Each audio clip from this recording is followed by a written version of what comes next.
Home remedies of cough for children, especially whooping cough. Constant cough can make a child uncomfortable and irritable. Here are some home remedies. Take some water. Boil them for 5 minutes. Now add 1 tablespoon of fenugreek seeds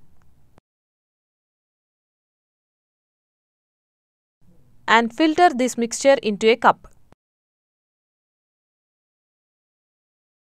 Add 1 tablespoon of ginger juice and 1 tablespoon of honey to the mixture and mix well.